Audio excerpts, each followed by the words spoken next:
하나님 말씀 요한복음 7장 19절에서 24절 말씀입니다. 같이 읽겠습니다. 모세가 너희에게 율법을 주지 아니하였느냐? 너희 중에 율법을 지키는 자가 없도다. 너희가 어찌하여 나를 죽이려 하느냐? 무리가 대답하되 당신은 귀신이 들렸도다. 누가 당신을 죽이려 하나이까? 예수께서 대답하여 이르시되 내가 한 가지 일을 행하매 너희가 다 이로 말미암아 이상히 여기는도다. 모세가 너희에게 할례를 행했으니 그러나 할례는 모세에게서 난 것이 아니요 조상들에게서 난 것이라.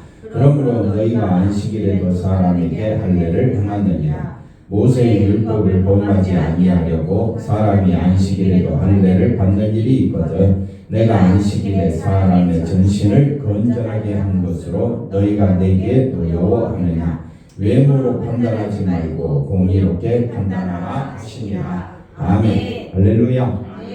하나님의 큰 은혜와 사랑이 넘치기를 바랍니다. 오늘 말씀은 너희 중에 율법을 지키는 자가 없도다.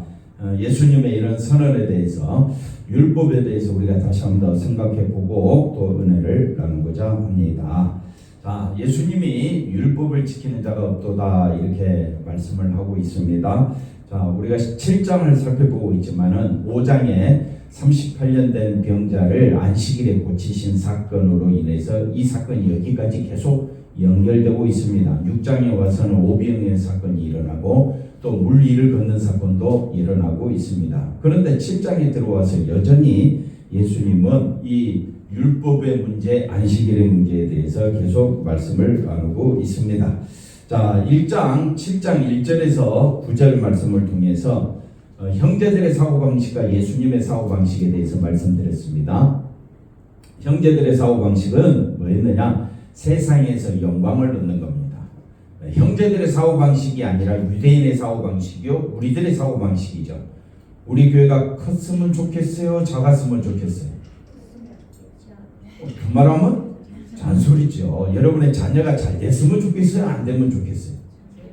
그게 세상에서 뭐 한다고요? 영광을 드러내고자 하는 사람의 심리는 누구에게나 다 똑같이 있습니다. 근데 예수님은 뭐라고 말씀하느냐? 나는 내 때가 이르지 아니하였다. 내 때는 뭡니까? 하나님의 영광을 드러내는 때거든요. 그래서 예수님께서 7장 1절에서 9절 말씀을 통해서 사람들은 다 자기 영광 위해 살아가지만은 나는 아버지의 영광을 위해 살아간다. 그 아버지의 영광이 뭐냐라고 봤더니 예수님이 십자가에 죽는 것입니다. 그게 영광입니까? 세상이 볼 때는 그게 뭐라고요? 치욕, 실패지요.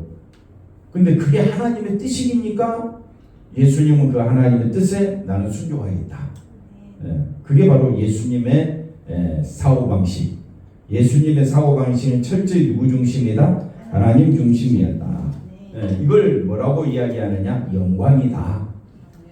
하나님의 뜻대로 사는 것이 뭐라고요? 영광이다. 그래서 예수님은 하나님의 영광 위에 살고 있지만 너희는 항상 자기 영광 위에 살지 않느냐?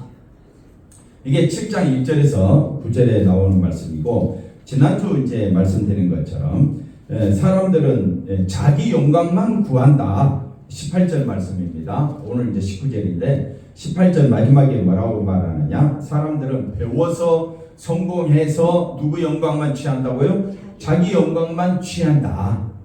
그게 이제 자기 영광 때문에 결국은 사람과 사람 사이에 싸움이 일어나고 죽이고 그런 일들이 벌어지잖아요. 누가 내 자존심 긁으면 어떻습니까? 화만 납니까? 괴롭지요. 그게 싸움이다 이거예요. 그래서 자기 영광만 구하는 이 시대에 나는 하나님의 영광을 구하러 왔도다. 하나님의 영광을 구하러 왔도다. 이게 이제 나오죠. 그래서 하나님의 영광을 구하는 자가 바로 예수님이었고, 그 예수님을 바라보는 우리도 한번 따라합시다. 이미 영광을 얻었다. 누구의 영광이냐? 하나님의 영광, 예수님의 영광이 나의 영광이다. 그래서 우리는 하나님의 영광을 구하는 그 예수님을 본받기 위하여 살아가는구나. 그래서 믿음은 뭐냐? 믿음은 하나님의 능력이다. 믿음은 뭐라고요? 내가 믿는 거 아니냐? 그거는 내 생각이고요.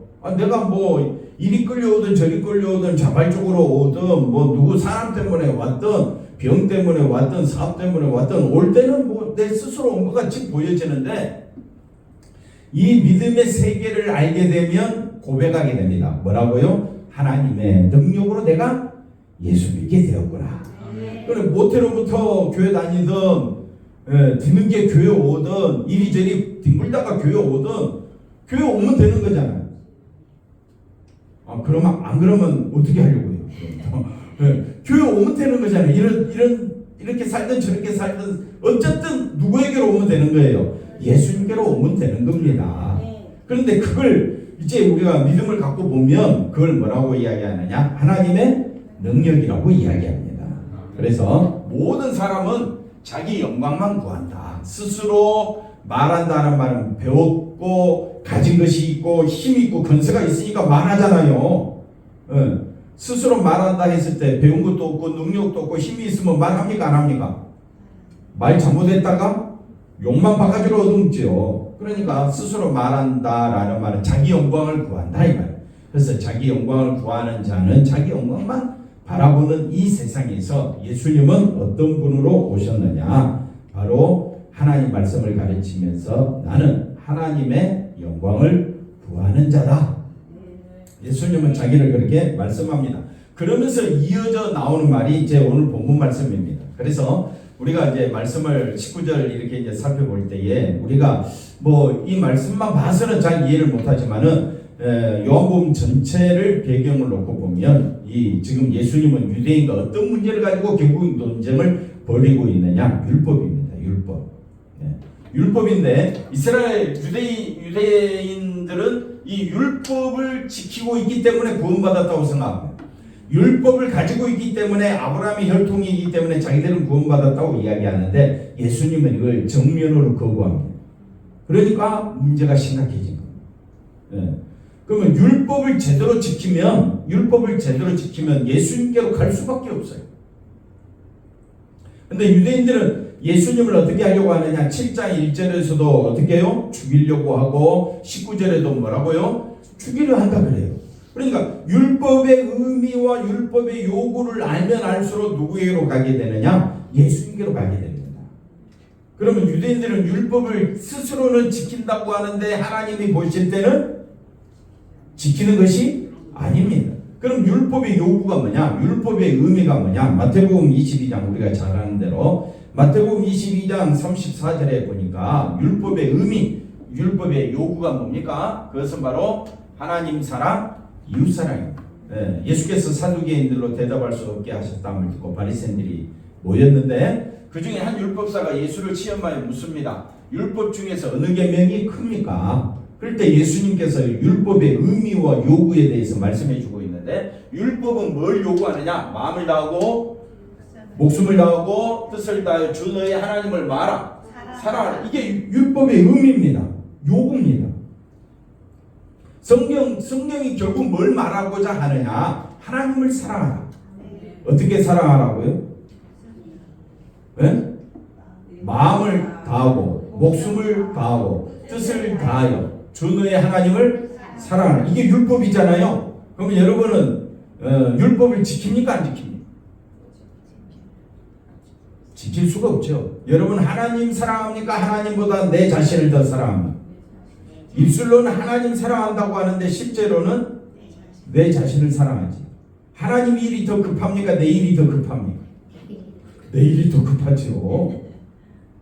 그러니까 우리는 지킬 수가 없다. 근데 유대인들은 자기들은 율법을 지키고 있다고 목을 아주 뻣뻣하게 세우고 예수님을 오히려 죽이려고 한다니까요.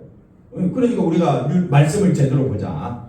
그래서 또 하나 더 있습니다. 38절에 이것이 크고 첫째 되는 계명이요 둘째도 그와 같은데 뭐라고 이야기합니까? 내 이웃을 내 자신같이 사랑하라. 이것이 온 율법과 선지자의 목표, 강령, 뜻이다. 의미다. 목적이다. 율법의 궁극적인 목적은 하나님 사랑, 이웃을 어떻게 내 자신같이 사랑하라고 결혼시켜놨더니 결혼하면서 어떻게 해요? 죽일 듯이 막 싸우려고 그래. 그것도 목사가. 그러면 그건 율법을 지킵니까? 안 지킵니까? 못 지키잖아요. 그러면서 성도들한테는 뭐라고 이야기해요? 서로 사랑하라, 율법을 지키라. 이 어불성설 말이 안 되는 이야기를 하고 있다 이 말이에요. 그러니까 진정한 예수님이 유대인들을 향하여 19절에 뭐라고 말합니까? 너희 중에 율법을 지키는 자가 없도다.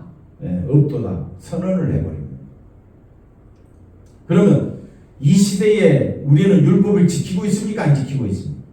우리도 또한 역시 마찬가지로 율법을 안 지키고 있다. 그러면 율법을 지키신 분이 누구냐? 완성하러 오신 분이 누구냐? 예수님이다. 그래서 믿음이라는 것은 이 율법은 결국 뭘 위해 주어졌느냐? 예수님을 위해 주어졌다. 율법은 누구를 위해 주어졌다? 복음을 위해서, 예수님을 위해서 주어진 겁니다. 그래서 갈라디아서 3장 22절을 볼까요? 갈라디아서 3장 22절에 보니까 율법이 우리에게 온 목적을 설명해 주고 있습니다. 갈라디아서 3장 22절. 그러나 성경이 뭐라고 이야기하느냐? 모든 우리의 행위를 어디에 가두었다? 죄 아래 가두었다. 그러니까 우리는 하나님 앞에서 스스로 율법을 지켜서 나는 의로운 자라라고 말할 수 없게 만든 것이 성경, 곧 율법이다. 그래서 그런데 예수 그리스도를 믿음으로 말미암는 약속을 믿는 자들에게 주려고 하는데 그게 뭐냐? 의로움인데. 자, 23절을 보십시다. 믿음이 오기 전에 우리는 어디에 매인받았다?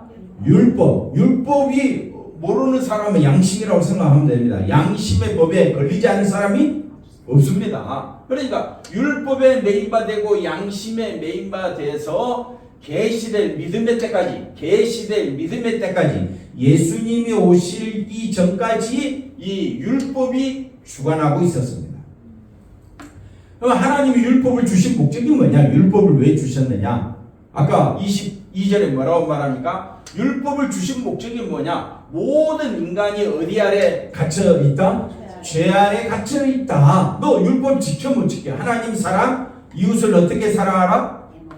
내 몸같이 사랑하라고 했는데 가장 가까운 이웃이 누굽니까? 부모 형제잖아요. 근데 부모 형제도 어떻게 해요? 서로 어떻게 해요?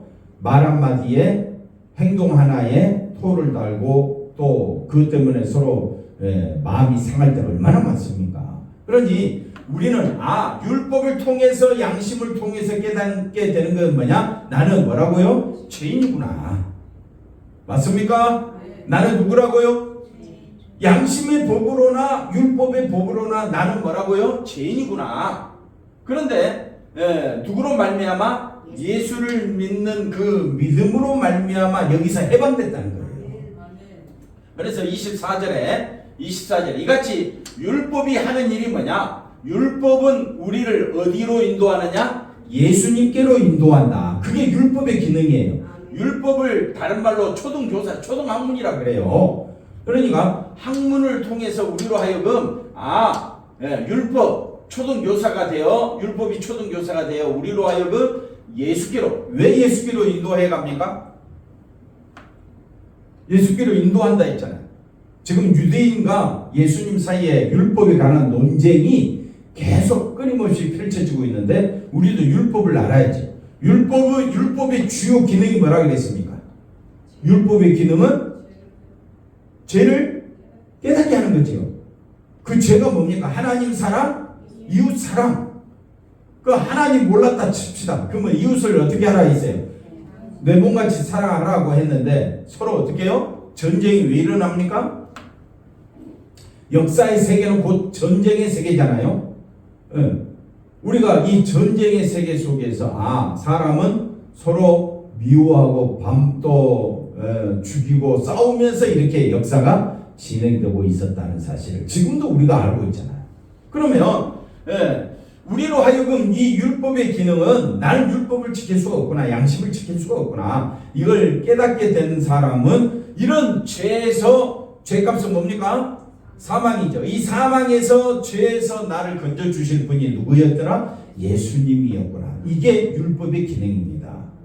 율법의 기능. 초등교사의 기능은 뭡니까? 초등학생들은 풀어놓으면 누구 마음대로 합니까? 자기 마음대로 하니까 초등교사가 손을 꽉 잡고 어떻게 해요? 예, 집으로 가든지 학교로 가든지 찾기를 건너든지 뭐 할 때마다 손잡고 예, 아이들을 인도해 가는 것처럼. 어디로 인도해 간다고요? 예수님께로 인도해 가는. 왜? 나는 예수님께로 가기 싫어. 나는 내 마음대로 살고 싶어. 내 자존심, 내 말하고자 하는 대로 나는 살고 싶어. 내 말 가로막지 마. 근데 율법은 뭐라고 말합니까? 그렇게 말하는 넌 죄인이야.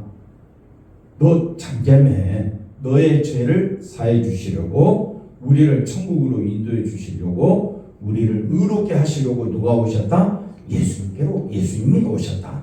예수님께로 가자. 예수님께로 가자. 그게 하는 역할이 뭐라고요? 율법 초등교사. 그래서 예수 그리스도를 믿음으로 우리는 뭘 얻게 됐다? 의롭다 함을. 율법을 지켜야 의로워지는데, 하나님 사랑, 이웃 사랑, 율법의 의미와 목적이, 그 의미하는 바가, 그 율법이 요구하는 바가 하나님 사랑, 이웃 사랑이라고 했는데, 나는 나밖에 모르는 존재임을 깊이 절감하게 됩니다. 그런 사람은 나는 의로워질 수가 없구나. 나는 천국 갈 수가 없구나. 여기에 깊은 회의감이 빠지게 되고, 그럼 어떻게 하면 우리가 천국 가는가? 누구를 믿음으로? 예수님을 믿음으로 천국 가는구나. 내 힘으로 천국 가는 것이 아니라 어디 안에 있기 때문에? 예수 안에 있기 때문에 천국 가는 거예요. 근데 예수 안에 있다라는 말은 믿음이라는 말이죠. 나는 어디 안에 있다? 예수 안에 있다. 그걸 다른 말로 믿었다. 나는 예수를 믿는다. 그 믿음이 그래서 하나님의 능력이라는 거예요. 하나님의 능력으로 내가 믿음을 갖게 된 거지. 그러니까 하나님의 능력으로 내가 의롭다함을 얻게 되었잖아요. 25절을 보십시다. 그래서 믿음이 온 후로는 우리가 이제 초등교사 아래 있지 아니하도다. 율법 아래 있지 아니하도다. 이걸 다른 말로 말하면 믿음이 있는 자는 율법을 지키는 자다. 조금 역설적이지만은 율법을 지키지 못했다고 우리가 선언받았는데, 어디 안에 있으면? 예수 안에 있으면 뭐라고요? 율법을 지킨 자다. 율법을 완성하신 분이 누구니까? 예수님이니까. 그럼 내가 예수님을 믿으면 나는 어디 안에 있다? 율법의 완성 안에서 날마다 살고 있다. 우리는 그걸 잘 이제 못 느끼죠. 못 느낄 뿐이지만은 이게 바로 믿음이 선언하고 있는 내용입니다. 왜 사람이 예수를 믿어야 되느냐? 내 행위로, 내 율법으로는 구원받을 길이 없기 때문에. 그 길을 완성하신 분이 누구냐? 예수님이란 말이에요. 그 예수님이 아니면 어떤 사람도 구원 얻을 길이 없다 이 말이에요. 의롭게 될 수 있는 길이 없습니다. 그래서 율법은 복음으로 예수님께로 인도해가고, 믿음을 갖게 되면 그 믿음은 결국 하나님의 능력으로 믿게 된다라는 것을 우리에게 말해주고 있습니다. 한번 따라합시다. 믿음으로 산다면 예수님을 믿는 우리의 삶이 뭐 이렇고 저렇고 그거 신경 쓰지 마십시오. 믿음이 있으면 줄 성수해야 돼. 믿음이 있으면 뭐 11조 해야 돼. 믿음이 있으면 뭐 선한 일 많이 해야 돼. 내 행위를 보지 말고 믿음 하나만 보라고요. 한번 따라합시다. 믿음. 그 하나만 보자. 아니 의롭게 되든 행위가 있든 없든 그걸로 믿음을 따진다면 우리는 거기에 들어갈 줄도 안 되죠. 여러분 사람에게 실망합니까? 안 합니까? 뭘 보고 실망합니까? 행위 보지 말라고 하는데도 우리는 사람의 뭘 보고 자꾸 판단해? 행위를 보고 판단해. 목사가 그러면 되느냐? 장로님이 그러면 되느냐? 항상 입에서 입버릇처럼 나오는 게 뭡니까? 신자가 그러면 되느냐? 그럴 수도 있지요. 율법을 완성한다는 말은 율법의 완성 안에 율법을 지킨다라는 말의 의미가 뭐냐면요, 율법을 지키지 않는 사람까지 사랑해야 돼요. 그게 율법이에요. 근데 유대인은 예수님이 율법을 안식일에 사람을 건전케라는 말이 좀 이상하게 들리지만은 온전케 했다.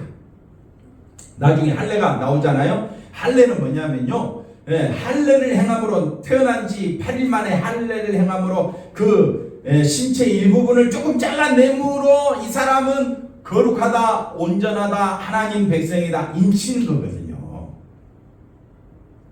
그걸로 이 사람은 온전하다라는 표시예요. 그게 할례예요. 할례는 신체의 일부분을 조금 잘라내므로 그 의미가 뭐냐면요, 이 사람은 아브라함의 자손으로 하나님 백성으로 거룩한 사람이다 라는 표시예요. 표시인데 예수님은 안식일에 이 38년 된 병자 전신을 온전케 했단 말이에요. 전신을 온전케 하면 할례가 더 크니까 전신을 온전케 한 게 더 큰 행위가 됩니까? 그런데 안식일에도 할례를 행하는데 사람을 안식일에 온전케 하는 건 이건 더 큰 행위가 아니냐. 근데 바리새인들은, 율법사들은 율법의 의미를 잘 모르니까 예수님을 어떻게 하려고 하느냐? 7절에 19절에 계속 죽이려고 한다 이 말이에요. 5장 18절에도 예수님 죽이려고 한다 이런 말이 나옵니다. 그러니까 우리가 이 할례의 의미, 할례 곧 율법이거든요. 그래 안식일에 할 수 있는 일이 있습니다. 안식일에는 나뭇가지도 들지 말라 그래요. 근데 안식일에 할 수 있는 게 뭐냐? 성전에 떡을 진설하기 위해서 떡을 만들어야 될 거 아니에요. 그러니까 떡을 만들고 진설하는 행위는 인정이 됩니다. 제사 드려야 될 거 아니에요. 그러니까 제사 드리는 모든 행위는 거룩한 행위니까 인정이 된다 이 말이에요. 안식일에 할례 행하는 것도 사람을 거룩하게 하는 거니까, 온전케 하는 일이니까 행해도 된다는 거예요. 안식일에. 그래, 그런 의미로 안식일을 지킬 것 같으면 예수님이 사람을 온전케 하는 일로 안식일에 이 일을 행하였다면 오히려 박수 쳐야 될 거 아닙니까? 그런데 유대인들은 안식일에 뭐 내 자리를 들고 걸어가라 이것 때문에 예수님을 죽이려고 한다. 안식이 아니 율법의 진정한 의미는 하나님 사랑, 이웃 사랑이잖아요. 그럼 안식일에 실수를 했어. 그러면 진짜 율법을 알고 있는 사람은 실수한 사람 어떻게 해야 돼? 용서해야 돼? 미워해야 돼? 내 식구잖아요. 예를 들어 봅시다. 내 식구가 잘못을 했어. 남편이 잘못을 하고 아내가 잘못을 했어. 그 잘못했다고 어떻게 해? 이혼할게요? 예. 아들, 너는 내 아들 아니야, 내 딸 아니야, 그럴 거예요? 아니잖아요. 그럴수록 어떻게 해요? 더 품어줘야죠. 뭐 아멘도 함도 안 하시고 뭐 어떻게 하겠다는 거예요 지금. 예? 그게 진짜 율법의 의미란 말입니다. 율법은 남을 책망하는 것이 아니라 사랑으로 감싸주는 거예요. 하나님 사랑, 이웃 사랑이잖아요. 그런데 가장 율법을 잘 지킨다고 하는 사람이 하나님의 아들을 어떻게 해요?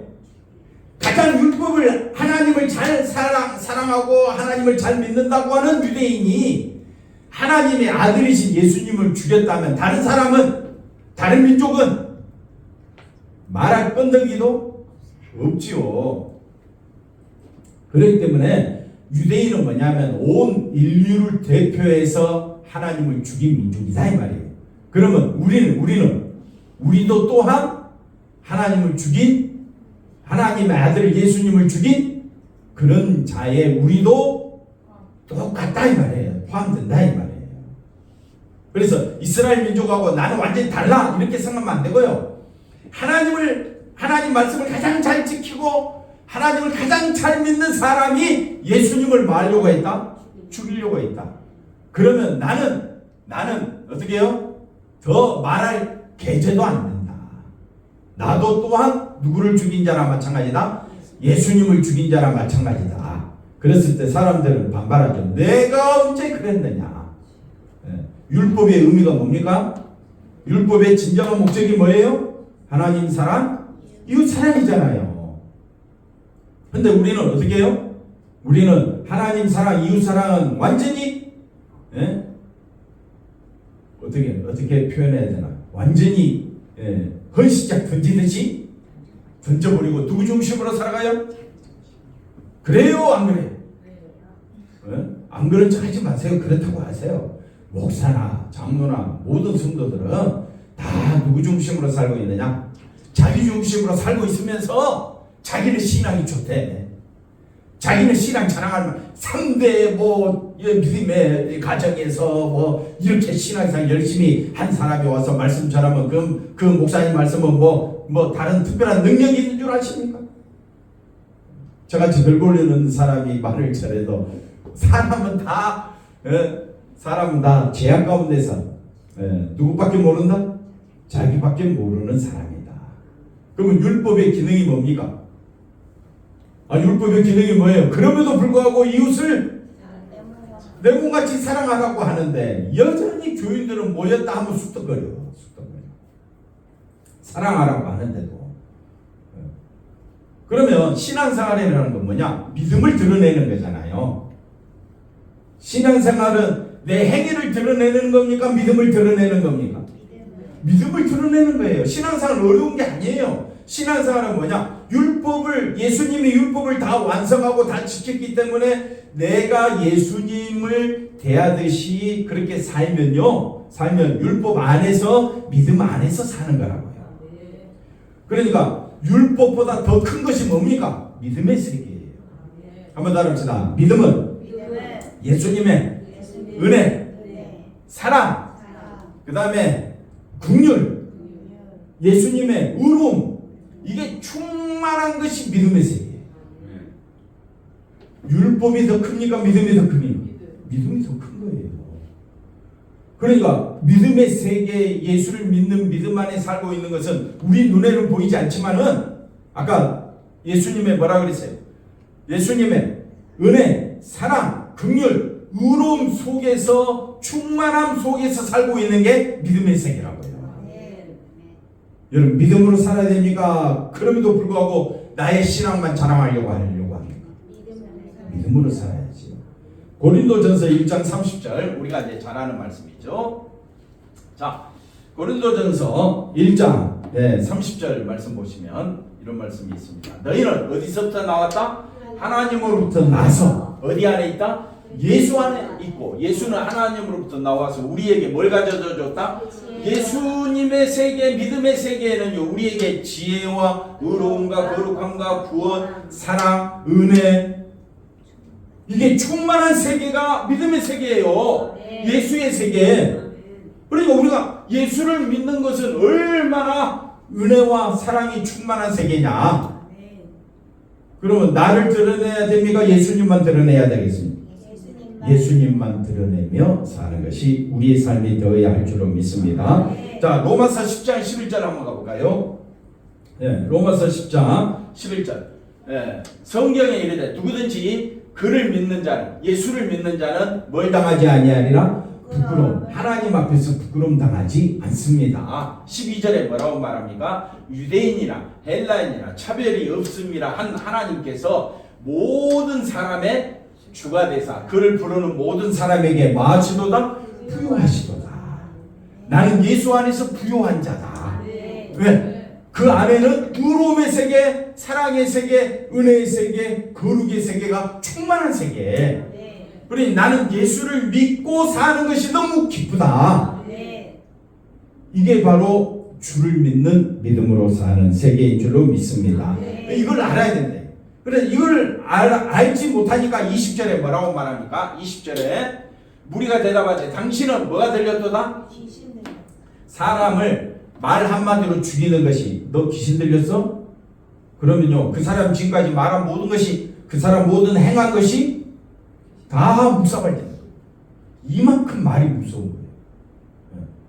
당신 귀신 들렸지? 뭐 하나 그 사람 한마디로 어떻게 해요? 끝장 내버리려고 할 때 뭐라고 말합니까? 집사님 귀신 들렸어요?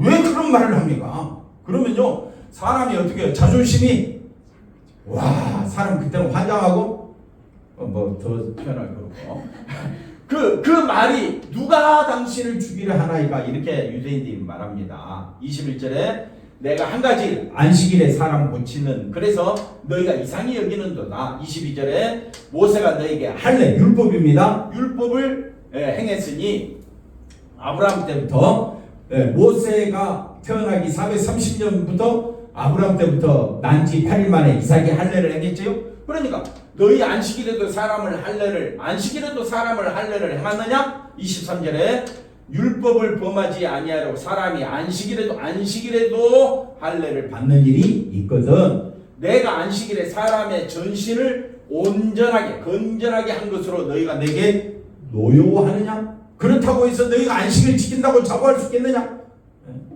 그 말이 아니라 이 말이죠. 24절 뭐라고 말합니까? 외모로 판단하지 말고, 외모, 사람의 외모로 판단하지 말고 뭘로 판단하라? 하나님의 공의로 판단하라.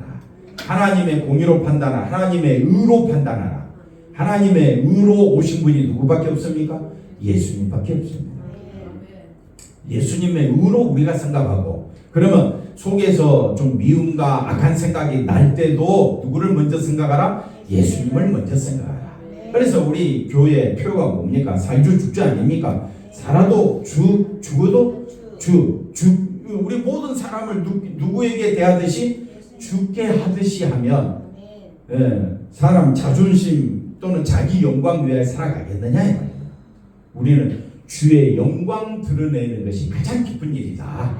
내가 예수를 믿고 사는 것이 가장 축복이다. 충만한 세계, 온전한 세계 나는 들어와 있다. 한번 따라합시다. 나는 이미 예수의 세계, 믿음의 세계, 온전한 세계 들어와 있다.